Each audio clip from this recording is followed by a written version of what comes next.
Sous la dictature, on avait vraiment beaucoup de mal à faire parvenir notre voix.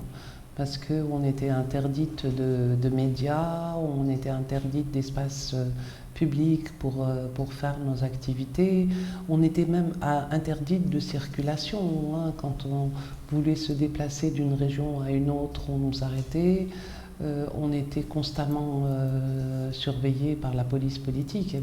La police politique était 24 heures sur 24 heures devant les locaux de l'association. Toutes les membres du bureau et toutes les présidentes étaient systématiquement mises sur écoute. On a même fait un séminaire en 1994 sur les violences, mais à l'époque on ne voulait pas entendre parler de violence, on disait il n'y a pas de violence en Tunisie. Et on a sorti les actes du colloque qui ont été censurés. Mais on est quand même arrivé à travailler, hein. En 2004, on avait fait une campagne pour incriminer le harcèlement sexuel et on est arrivé à un résultat, c'est que justement il y a eu la loi de 2004 qui a incriminé le harcèlement sexuel. Les femmes démocrates sont vraiment des femmes d'abord qui croient en la cause très profondément, elles sont pugnaces. C'est de véritables militantes parce que elles sont toutes passées aussi elles sont en même temps syndicalistes, elles étaient membres de la Ligue tunisienne des droits de l'homme. Et donc, pour répondre plus directement à votre question, nos partenaires, c'était essentiellement, durant la dictature, l'UGTT, la Ligue tunisienne des droits de l'homme, et puis l'AFTURD qui est l'association jumelle de la TFD. On a été créé presque en même temps et on s'était divisé le travail. L'AFTURD devait faire tout le volet plaidoyer, donc recherche, etc., et publication. Et nous devions être dans l'action. Et puis, depuis donc, la transition, depuis la fin de la dictature, d'abord on a pu s'agrandir, on a pu créer des sections un petit peu partout, sur tout le territoire tunisien, à Bizerte, à Kerouan, à Sousse, à Sfax, à Ben Arous également, et à Qarouen. Et nous travaillons aujourd'hui beaucoup en réseau. C'est-à-dire que, par exemple, les 4 et 5 mars, on a fait un grand séminaire, un séminaire national pour lancer la campagne pour l'adoption de la loi sur les violences.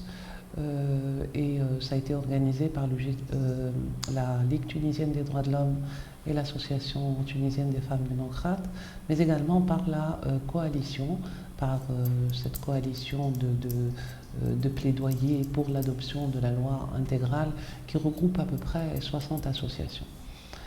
Et voilà, donc on travaille beaucoup en réseau selon les thèmes. On travaille avec le Forum tunisien des droits économiques et sociaux sur toutes les questions qui intéressent donc les droits sociaux, économiques. Nous avons également une coalition pour la défense des libertés individuelles. On travaille un petit peu sur toutes les questions qui touchent les libertés individuelles. Ce qui fait la caractéristique de l'association tunisienne des femmes démocrates, c'est que oui, effectivement, c'est une association féministe dont l'objectif est d'aboutir à l'égalité en droit et en fait entre les hommes et les femmes, mais également on a toujours été intéressés par ce qui se passe dans l'espace public, parce que nous considérons que nous ne pouvons pas arriver à cette égalité si nous ne vivons pas en démocratie. Donc la lutte pour les libertés individuelles a toujours fait partie de nos préoccupations et de nos activités. Aujourd'hui, nous sommes plus visibles, effectivement, les médias nous sollicitent un peu plus, mais malheureusement, pas suffisamment, je trouve pas suffisamment. Par exemple, dernièrement, il y a eu l'adoption par le Parlement d'une loi très importante, d'une loi de lutte contre la traite des êtres humains et en particulier de la traite des femmes et des filles. Elle n'a pratiquement pas été couverte par les médias. Aujourd'hui, il y a cette loi, ce projet de loi pour l'élimination des violences à l'égard des femmes.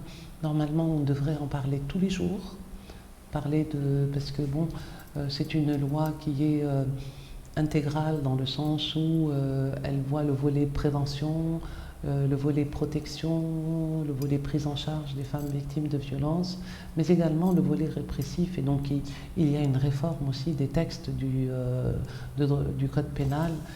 Et là, il faudrait qu'il y ait des discussions, mais des discussions spécifiques.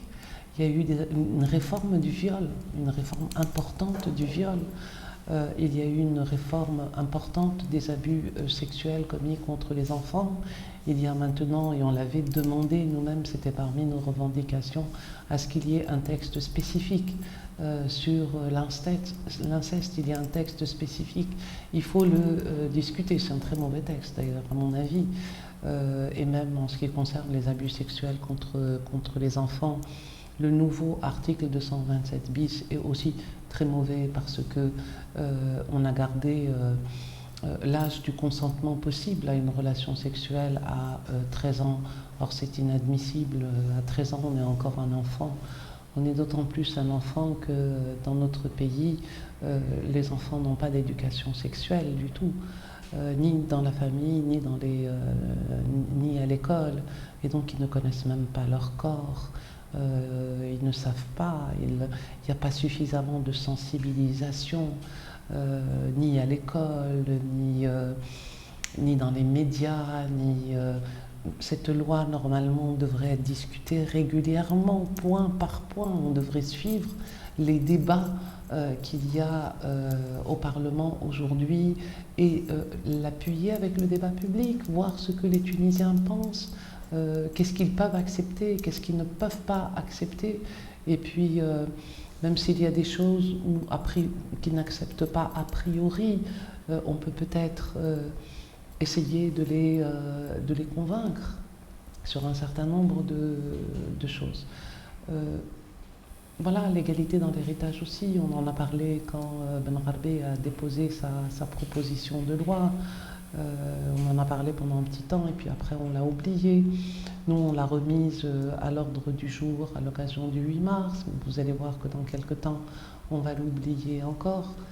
Et voilà, il faudrait en fait, nous ce qu'on a toujours proposé, et cette année d'ailleurs on a fait une formation en matière de violence pour les médias. En fait ce qu'il faudrait c'est que dans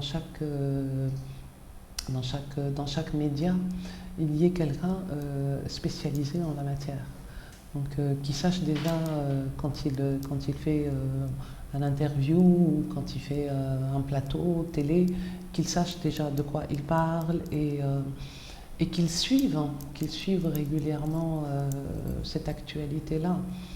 Ou peut-être quelqu'un qui s'occupe spécialement de la cause féminine, de la question féminine, et donc qui suivent un peu tous les projets de réforme, ou tous les mouvements, toutes les activités qui intéressent les femmes en général.